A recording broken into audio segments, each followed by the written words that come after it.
नमस्कार, स्वागत है आपका। मैं हूं आपके साथ सुमित सुभाष गुप्ता। आप देख रहे हैं प्राइम डिबेट 8 का टैग। बात आज अंता के रण की, जिसमें जीत का प्रण लिया जा रहा है। तमाम प्रत्याशी एड़ी चोटी का जोर लगा रहे हैं, तो सत्तारूढ़ पार्टी बीजेपी और कांग्रेस भी अब पूरे दमखम के साथ मैदान में पसीना बहा रही है। तो निर्दलीय भी ताल तो पूरी तरह ठोक ही चुके हैं। देखना होगा कि इस महासंग्राम के योद्धा अपने तरकश से कौन कौन से तीर निकालते हैं। सितारे जमीन पर उतर चुके हैं। तमाम स्टार प्रचारक अब अपने अपने प्रत्याशी के समर्थन में दौड़ लगाते नजर आ रहे हैं।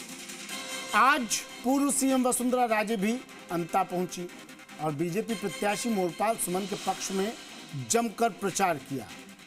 तो कांग्रेस की तरफ से गोविंद सिंह डोटासरा भी मैदान में उतर गए। वसुंधरा राजे ने जहां कांग्रेस पर जमकर निशाना साधा, तो साथ ही उन्होंने स्थानीय और बाहरी का मुद्दा भी उठा दिया। वसुंधरा राजे ने जनबल बनाम धनबल की बात भी की। कहा कि लड़ाई जनबल बनाम धनबल की है और जनबल बीजेपी के साथ है। अब देखना होगा कि कांग्रेस के खिलाड़ी कब चौके छक्के लगाने आते हैं और इस सत्ता की जंग आगे क्या रंग लेती है। बात करेंगे, चर्चा करेंगे, सवाल पूछेंगे और जवाब तो लेकर ही रहेंगे। लेकिन उससे पहले देखिए ये रिपोर्ट।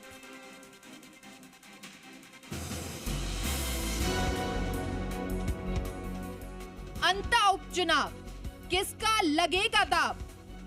चुनावी शोर, अब राजे ने लगाया जोर।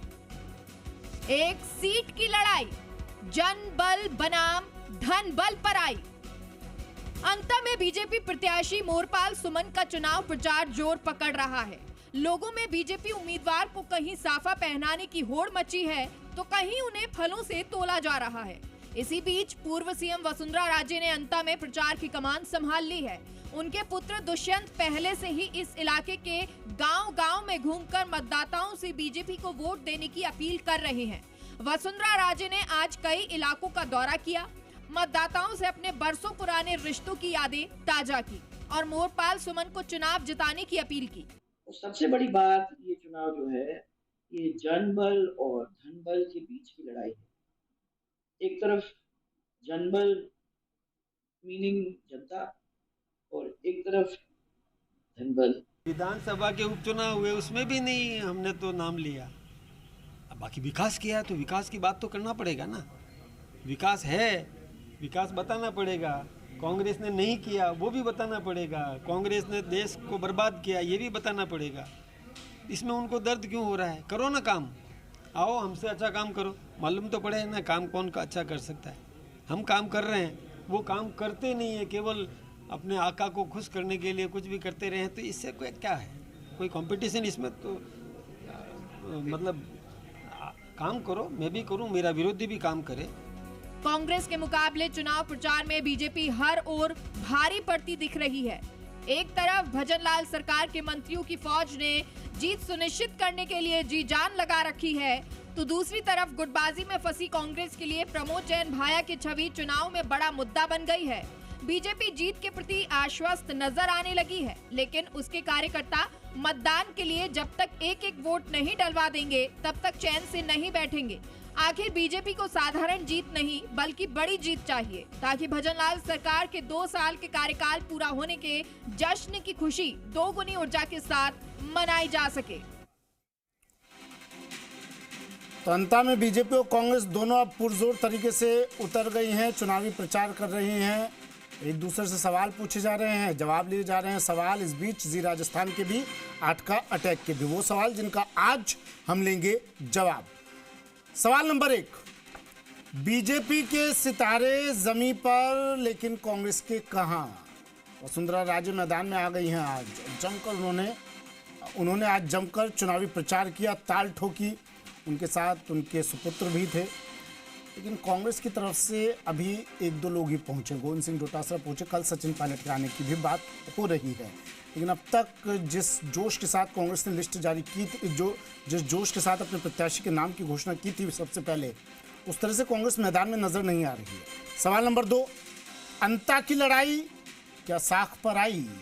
अंता की लड़ाई क्या नाक और साख का सवाल बन गई है क्या? क्योंकि फर्क कुछ पड़ना नहीं है, न सत्ता पर न विपक्ष पर, लेकिन फिर भी पुरजोर तरीके से इस जंग में तमाम महारथी कूद गए हैं। क्या अंता की लड़ाई अब साख पर आ गई है क्या? सवाल नंबर 3, स्थानीय मुद्दों की आखिर कब होगी बात राजस्थान की हो रही है, ठीक है, बात अंदर और बाहर वाले प्रत्याशी की भी हो रही है, घर के प्रत्याशी की भी बात हो रही है, लेकिन स्थानीय मुद्दे इस दौरान कहीं गौण नजर आते हैं। इन मुद्दों की कब बात होगी? ये 3 सवाल जिनका आज हम लेंगे जवाब। हमारे साथ हमारे मेहमान जुड़ गए हैं, परिचय में करवा देता हूँ। नरेंद्र कटारा जी, बीजेपी प्रवक्ता हमारे साथ जुड़ गए हैं। नरेंद्र जी, स्वागत है सर आपका जी राजस्थान पर 8 का टैक में। स्वर्णिम चतुर्वेदी जी, कांग्रेस प्रवक्ता हमारे साथ जुड़ गए हैं। स्वर्णिम जी, आपका भी स्वागत है सर जी राजस्थान पर 8 का टैक में। एकलव्य सिंह जी, राजनीतिक विश्लेषक है, हमारे साथ जुड़ गए हैं। एकलव्य सर, आपका भी स्वागत है जी राजस्थान पर 8 का टैक में। और मिथिलेश जैमिनी जी, वरिष्ठ पत्रकार हमारे साथ जुड़े हैं। मिथिलेश सर, आपका भी स्वागत है जी राजस्थान पर 8 का अटैक में। आप चारों से चर्चा करेंगे, सवाल पूछेंगे, जवाब लेंगे, लेकिन उससे पहले हर बार की तरह 30-30 सेकंड आप चारों के पास होंगे ओपनिंग कमेंट के लिए, अपनी बात रखने के लिए। नियम क्या कहता है? नियम ये कहता है इस बीच कोई किसी को रोकेगा नहीं, टोकेगा नहीं, कोई किसी की बात काटेगा नहीं। सबसे पहले स्वर्णिम Chaturvedi ji, 30 second opening comment sir.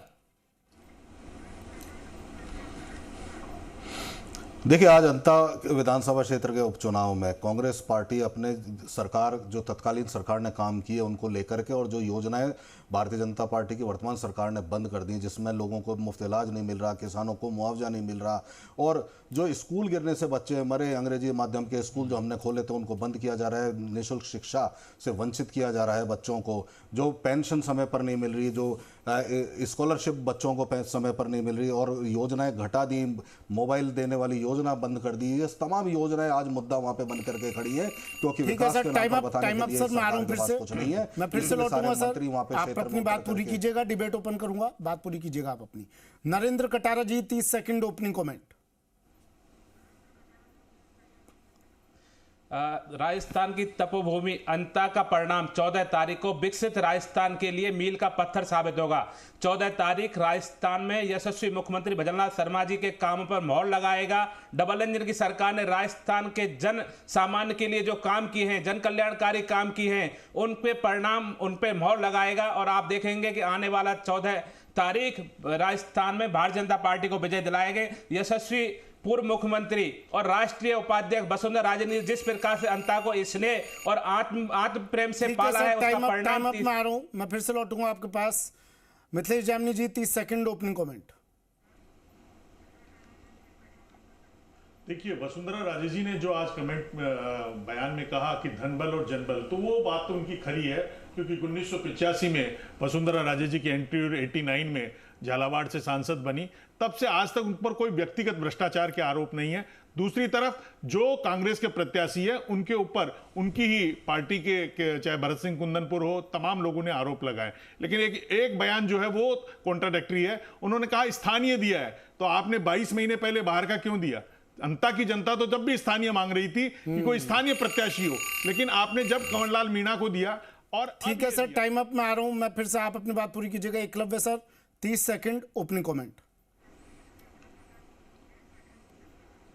ठीक है सुमित जी, मुझे ऐसा लगता है कि कहीं ना कहीं ये जो धनबल वाली बात कही गई है, मेरे ख्याल से वसुंधरा जी से एक छोटी सी त्रुटि हो गई। शायद वो कहना चाह रही थी कि ये चुनाव सिर्फ धनबल से नहीं जीता जा सकता, क्योंकि धनबल तो दोनों तरफ से ही प्रयोग होने वाला है। और ये इसकी शुरुआत मेरे ख्याल से 2024 के लोकसभा चुनाव से पहले हो गई थी, जब बीजेपी ने देखा कि ग्रास रूट पे खटाखट का थोड़ा बहुत इंपैक्ट हुआ है। तो आज मैं समझता हूं कि धनबल तो है, लेकिन धनबल के अलावा कई और चीजें हैं जो बहुत इंपॉर्टेंट होती हैं। ठीक है, डिबेट ओपन कर रहा हूं अब मैं, और सबसे पहले मिथिलेश जैमिनी जी, आप अपनी बात पूरी कर लीजिए। देखिए, सबसे जो महत्वपूर्ण है अंता की जीत में, तीनों प्रत्याशियों में ट्रायंगल है। और कहीं आज वसुंधरा राजे जी ने वहां का जो बीजेपी का कोर वोट बैंक है, वो धाकड़ों का वोट बैंक है, उसको संभालने के लिए धाकड़ों में 3 महासभा है, श्री धाकड़ महासभा, अखिल भारतीय धाकड़ महासभा और राजस्थान धाकड़ महासभा। आज 2 धाकड़ महासभाओं के अध्यक्षों को बुलाया, तुलसीराम नागर वर्मा को और नरेंद्र नागर को। नरेंद्र नागर उनका कानपुर से प्रत्याशी भी रहे हैं। लेकिन जो एक यूथ विंग है राजस्थान धाकड़ महासभा की, नरेश नागर, वो नरेश मीणा के साथ लगे हुए। और जो एक अंदाज आज देखने को मिला कि 2-2 जो लालसोट का प्रत्याशी है, विधायक है रामविलास मीणा, जिसको भाया कहते हैं, एक प्रमोद जैन भाया के सामने वो भाया और किरोड़ीलाल मीणा के भतीजे राजेंद्र मीणा एक वोटर को समझाने के लिए जूझते हुए नजर आए। ये डर कहीं न कहीं तीसरा जो प्रत्याशी है जिसको हल्के में लिया जा रहा है, उसको हल्के में नहीं लिया जा सकता। अजीब सी स्थिति बन गई है कि हम लोग बैठकर जातियों की बात कर रहे हैं, हम लोग बैठकर धाकड़ की बात कर रहे हैं, किरोड़ीलाल मीणा जी गुर्जर की बात कर रहे हैं, मुद्दों की कहीं बात नहीं कर रहे हैं। लेकिन देखिए, इंपॉर्टेंट चीज है कि मुद्दों को इसलिए गौण कर दिया गया कि जब से नरेश नागर ने धाकड़ मीणा गुर्जर के कॉम्बिनेशन की अलग जगाई है, हाड़ौती के इलेक्शन की परिभाषा बदल गई है। हमने लोकसभा चुनाव में देखा, जो ओम बिरला 2,70,000 से जीतते, वो 40,000 पर आके अटक गए, और वो भी कह रहे हैं कि प्रहलाद गुंजल की खिलाफ किसने काम किया, प्रमोद जैन भाया का वीडियो वायरल हो रहा है। और अशोक चांदना के लिए, जो अशोक चांदना बार बार, कल उन्होंने मोरिया बुलाने की बात कही थी, लेकिन गोविंद सिंह डोटासरा के सामने जो नरेश मीणा की युवा फौज नजर आई, वो भी चिंता का विषय है। और जिस तरीके से हनुमान बेनीवाल, रविंदर सिंह भाटी, राजकुमार रोत और नरेश मीणा के साथ जो भीड़ उमड़ रही है, ये कांग्रेस और बीजेपी दोनों के लिए अलार्मिंग है कि कहीं न कहीं कांग्रेस और बीजेपी आम जनता की जो भागीदारी हुआ करती थी उससे बच रही है। कहीं और ऐसा मुख्यमंत्री भजनलाल जी अभी वहां पहुंचे नहीं है। हाँ। ये भी चर्चा का विषय है। मैं इस बात का जवाब ले लेता हूं। एकलव्य सर, मुझे बताइए, ऐसा तो नहीं है जनता के मन में जो तस्वीरें अब तक नजर आ रही हैं आपको, हालांकि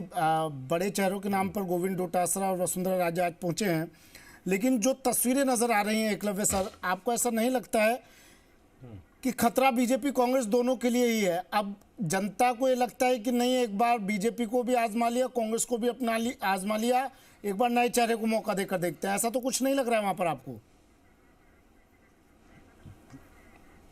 देखिए सुमित जी, मुझे लगता है कि ये बात सही है कि शुरुआत में जब हम लोग अंता के उपचुनाव को डिस्कस कर रहे थे, तो एक बात होती थी, जब कैंडिडेट्स डिक्लेयर हो गए तो बात ये होती थी कि ये चुनाव जो है दिग्गज वर्सेस कार्यकर्ता हो चुका है। लेकिन असलियत ये है, मुझे जहां तक लगता है, ये चुनाव अब कंप्लीटली एक तरह से प्रमोद जैन भाया वर्सेस वसुंधरा राजे हो चुका है। आप इसमें देखेंगे कि वसुंधरा राजे जी का जो उस क्षेत्र में जो कद है, आप देखेंगे कि वहां पे जो इनके बागी भी रहे, एक रामपाल मेघवाल थे, उन्होंने जब मतलब अपना कैंडिडेचर विड्रॉ करा तो बोले कि मेरी वसुंधरा राजे जी से बात हो गई। वहां पे एक संतोष सुमन ने भी जब अपना कैंडिडेचर विड्रॉ करा तो उन्होंने कहा कि मेरी दुष्यंत सिंह जी से बात हो गई थी, इसलिए मैंने विड्रॉ कर लिया है। तो हालांकि दूसरी तरफ भी जो मतलब प्रमोद जैन भाया हैं, वो डेफिनेटली एक स्ट्रॉन्ग कैंडिडेट है, 5 बार का उन्हें अनुभव है चुनाव लड़ने का। नहीं, लेकिन ऐसे स्ट्रॉन्ग कैंडिडेट तो को बड़े हार का भी सामना करना पड़ा ना, हारे हैं तो छोटे मार्जिन से हारे हैं। नहीं, वही मैं कह रहा हूँ कि लेकिन देखिए, मुझे ऐसा लगता है कि सुमित जी, वहां पे जो जातिगत समीकरण है अल्टीमेटली, उनको जो ज्यादा, क्योंकि आप देखेंगे कि जो चाहे मालियों के वोट हो, चाहे SC/ST कम्युनिटी के वोट हो, तो ये सब 30 to 50,000 के ब्रैकेट में ये वोट्स हैं। तो जो इनको ठीक से साध लेगा, और ये जो, मुझे ये तो नहीं लगता कि नरेश मीणा जी इस स्थिति में हैं कि वो चुनाव निकाल सकते हैं, लेकिन वही वाली बात है कि अगर उनने 30-40 हजार वोट भी पा लिए तो मुझे लगता है कि उसका ज्यादा नुकसान जो होगा वो कांग्रेस को ही होगा। ठीक है। स्वर्णिम जी, मोरपाल जी का एक वर्ग है, एक तबका है, और वो तबका निर्णायक माना जाता है अंता में। अशोक गहलोत अगर आते हैं तो शायद एक बड़ा फेरबदल नजर आ सकता है। कहाँ है अशोक गहलोत साहब, हम जानते हैं, सब जानते हैं। क्या उसी वजह से देरी हो रही है उन्हें अंता पहुंचने में? देखिए सुमित जी, सब लोग जो चर्चा कर रहे हैं उस पर पहली चर्चा ये होनी चाहिए कि यहाँ चुनाव क्यों हो रहा है। यहाँ चुनाव इसलिए हो रहा है कि भारतीय जनता पार्टी का प्रत्याशी जो 4-4.5 हजार वोट से पूरे धनबल बाहुबल का इस्तेमाल करके जीता था, वो एक सजा होने के कारण, कोर्ट से कन्विक्शन होने के कारण उसकी सीट निरस्त हो गई, ये विधायकी निरस्त हो गई, इसलिए चुनाव हो रहा है। और प्रमोद जैन भाया जो लगातार उस क्षेत्र का विकास करते हुए, काम करते हुए, जनता के बीच रहते हुए, जनता के दुख तकलीफ इस पर चर्चा हो चुकी है, वहां पे अपनी जगह बना करके खड़ा रहा, लगातार जीता। कि भाई जो सितारे अब मैं तो उतर रहे हैं, सुनिए, इसी पर आ रहा हूं, कितना असर नजर आने वाला है, इस पर तो चर्चा हो चुकी है कि क्यों चुनाव हो रहा है। और इस पर भी चर्चा हो चुकी है कि प्रमोद जैन भाया को इससे पहले जनता ने क्यों परिणाम दिखाया, वो भी चर्चा हो चुकी है। और अब बीजेपी उस मुद्दे को बहुत जोर शोर से उठा रही है कि प्रमोद जैन भाया खाया और जो भी नारेबाजी हुई थी, वो एक नेता ने, अपनी पार्टी के नेता ने दूसरे नेता पर आरोप लगा दिए, बैनरबाजी हुई, खूब चर्चा उस पर भी हुई स्वर्णिम भाई। लेकिन बात यह है कि अब अशोक गहलोत जी कब तक पहुंचेंगे और क्या उससे बड़ा अंतर नजर आ सकता है क्या आपको? बिल्कुल सुमित जी, कांग्रेस के तमाम नेता पहुंच रहे हैं और आपको याद होगा कि जब उन्होंने नॉमिनेशन भरा था तो अशोक गहलोत जी, गोविंद डोटासरा जी, सचिन पायलट जी, टीकाराम जूली जी, तमाम नेता वहां पे, भंवर जितेंद्र जी मौजूद थे और रहेंगे समय समय पर स्ट्रेटजी के अनुसार वहां पहुंच रहे। सबकी अपनी अपनी जिम्मेदारियां और भी हैं। बीजेपी तो ये लेकिन आप ये तय मान के चलिए कि जो 3 बार के मुख्यमंत्री रहे हैं, सुनिए, अरे चिंता मत करिए, बीजेपी को कहने दीजिए, बीजेपी भले ही पूरी सरकार वहां पे बिठा दे, लेकिन मुख्यमंत्री जी कहां हैं, गए क्या आज तक? हमें भी देखना रुचिकर होगा और ये देखना बड़ा जोरदार होगा कि जो पड़ोस में स्कूल की बिल्डिंग गिरने से 6 बच्चे मारे गए थे, वहां आंसू पहुंचने नहीं गए, क्या यहां प्रचार करने आएंगे?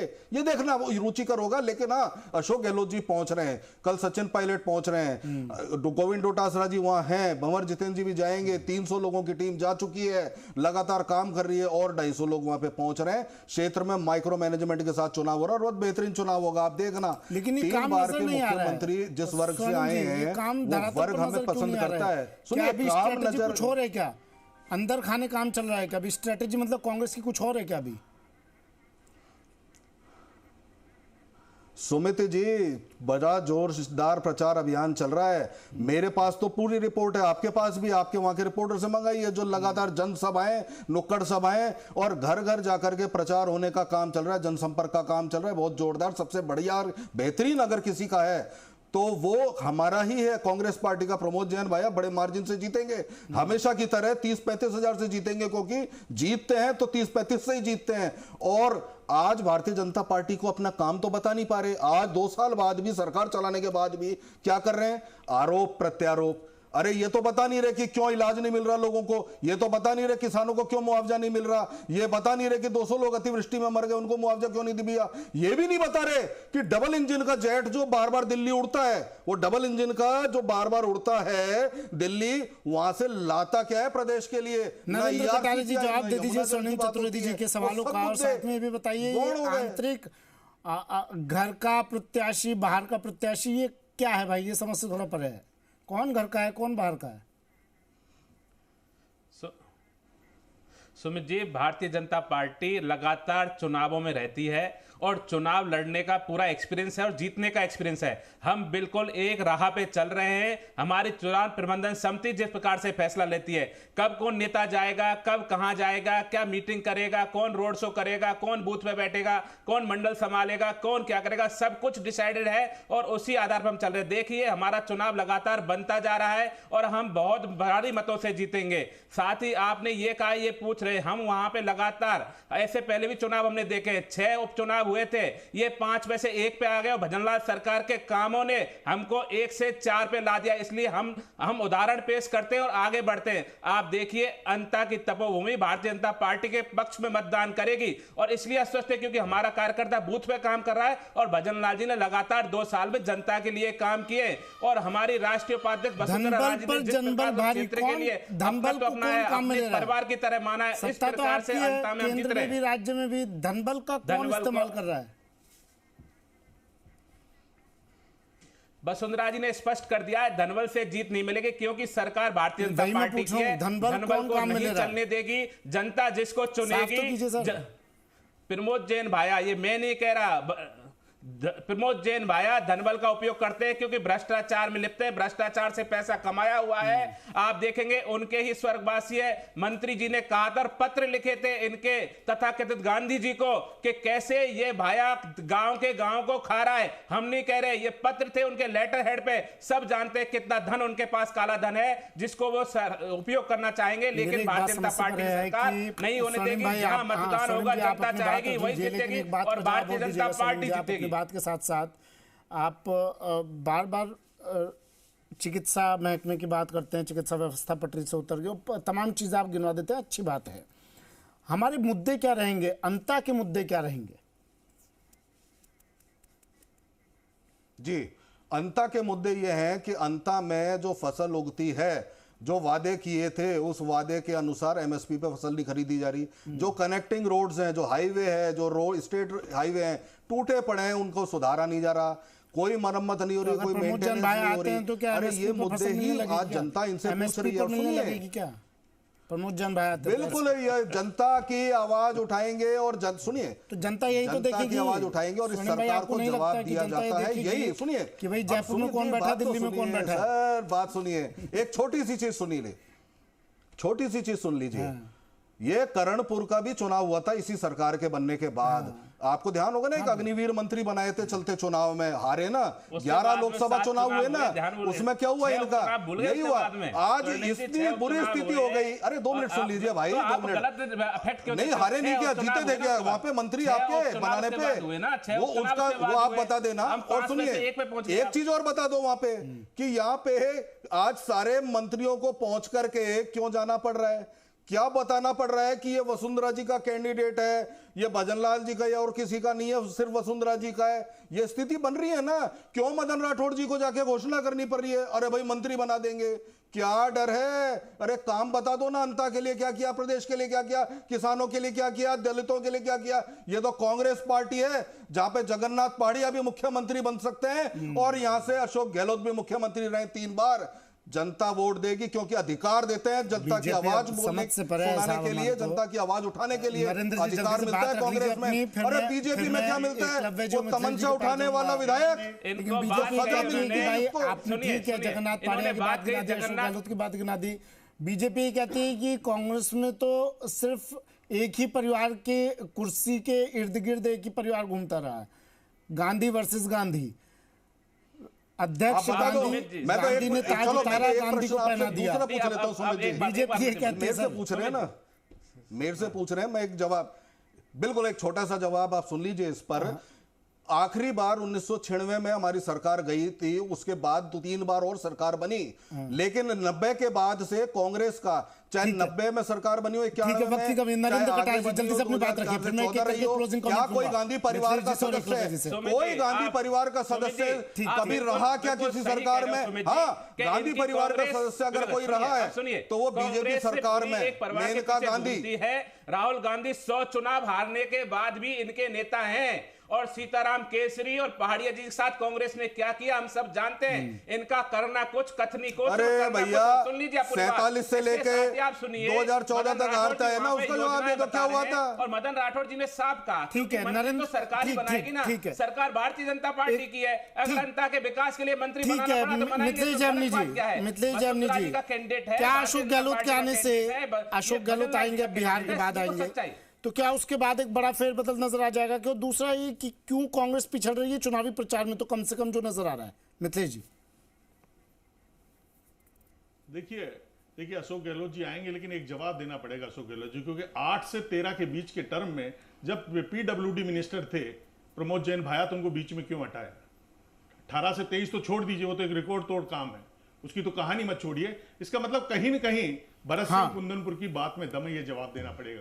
लेकिन हाँ, एक चीज इंपॉर्टेंट और है कि वो ये कह सकते हैं कि मैं जिस कम्युनिटी चाहता हूं, माली कम्युनिटी से एक एमएलए था, 3 बार सीएम बना, तो माली कम्युनिटी के वो इस सहानुभूति के वोट ले सकते हैं। वो लेते हैं, कितने लेते हैं, लेकिन वसुंधरा राजे ने आज कार्ड पहले ही क्रिएट कर दी। माली कम्युनिटी का प्रत्याशी है बीजेपी का, तो वहां से वोट कटेंगे।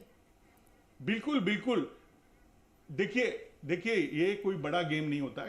अशोक गहलोत का कद बड़ा है, इसमें कोई शक-शुबा नहीं है। लेकिन एक और जो चीज है कि क्या जो धाकड़ कम्युनिटी में हीरालाल नागर को क्यों नहीं बुलाया गया है? क्योंकि हीरालाल नागर के खिलाफ 12 में 25,000 धाकड़ निकले। ठीक है एकलव्य जी, अशोक गहलोत का कद बड़ा है मान लेते हैं, लेकिन वहां तो माली कम्युनिटी का प्रत्याशी खड़ा है, को क्यों नहीं बुलाया गया? लोग प्रत्याशी की तरफ जाएंगे या प्रत्याशी का समर्थन करने जो आ रहा है उसकी बात सुनेंगे? पहला सवाल ये। दूसरा, स्थानीय प्रत्याशी की बात हो रही है, प्रमोद भाया के भ्रष्टाचार की बात हो रही है, क्या असर नजर आने वाला है आने वाले दिनों में? लेकिन स्थानीय मुद्दों की बात नहीं हो रही है सर, इसको भी आप इसको लेकर भी बात कीजिएगा। दोनों राजनीतिक पार्टियों के जो दोनों राजनीतिक पार्टियों के जो प्रवक्ता हैं, उन्होंने जो मुद्दे बताए, मुझे लगता है कि जो अंता की जनता है उसके मुद्दे कुछ और ही हैं। एक तो उनके मन में यह है कि आपको ध्यान होगा वसुंधरा जी ने एक बार फेमसली कहा था कि राजनीति में जो कद होता है वो पद और मद पे निर्भर नहीं करता। तो ये जो क्षेत्र है यहाँ पे, मेरे ख्याल से वसुंधरा जी के कद पर इससे अच्छा रेफरेंडम नहीं होगा, क्योंकि उनका इस क्षेत्र में बहुत बड़ा कद है। हाँ। दूसरा, जो कांग्रेस की जहां तक बात है, ये बात सही है कि प्रमोद जैन भाया बहुत बड़े स्ट्रॉन्ग कैंडिडेट हैं, अच्छा अनुभव है उनको, उनके लिए अच्छे समीकरण भी हैं, लेकिन क्या वो इतने इंपॉर्टेंट हैं कि अभी जब जनता ये, मुझे लगता है कि जनता शायद ये चाहेगी कि अगर रूलिंग पार्टी के कैंडिडेट को जिताएं, क्योंकि अभी सरकार के 3 साल हैं, तो शायद मतलब उस विकास की गति मिलेगी उस क्षेत्र को एक, तो क्या वो इतने इंपॉर्टेंट है। और तीसरा ये जरूर है कि मुझे नहीं लगता अभी, जहां तक बीजेपी की बात है, मुझे नहीं लगता अभी कि जनता में कोई इतना आक्रोश होगा कि वो इतना हावी हो जाए सरकार के विरोध में कि वो किसी भी हालत में चेंज करना चाहे। और लास्ट वक्त की कमी है, लास्ट चौथा, क्या नरेश मीना जी इतने इंपॉर्टेंट हैं अपनी कम्युनिटी में? एक छोटा सा लास्ट पॉइंट कि मतलब क्या नरेश मीना जी इतने इंपॉर्टेंट हैं अपनी कम्युनिटी में कि आपने देखा होगा कि राजनीति में हाल फिलहाल में जो उनका जो एक आचरण और भाषा शैली की जो मर्यादा की समस्या रही, उसके बावजूद भी उनकी कम्युनिटी उनको जिताएगी। ठीक है सर, वक्त की कमी है, चर्चा को विराम देना पड़ेगा। माफी के साथ चर्चा को विराम देना पड़ेगा, वक्त की कमी है। मिथिलेश जैमिनी जी हमारे साथ जुड़े सर, 8 का टैग में आए। एकलव्य सिंह जी हमारे साथ जुड़े, 8 का टैग में आने के लिए शुक्रिया। स्वर्णिम चतुर्वेदी जी और नरेंद्र कटार जी, आप चारों का शुक्रिया अपना कीमती वक्त हमें देने के लिए, 8 का टैग में आने के लिए। अंता में राजे की एंट्री हो गई है और उन्होंने कह दिया एंट्री लेते ही कि धनबल पर जनबल भारी रहने वाला है और जनबल तो हमारे साथ है। अभी चुनाव बस अब नज़दीक ही है, मतदान का दिन नज़दीक है, तो आने वाले दिनों में और देखिए सियासत और क्या क्या रंग लेती है। 8 का टैग में आज के लिए इतना ही, दीजिए इजाज़त, नमस्कार।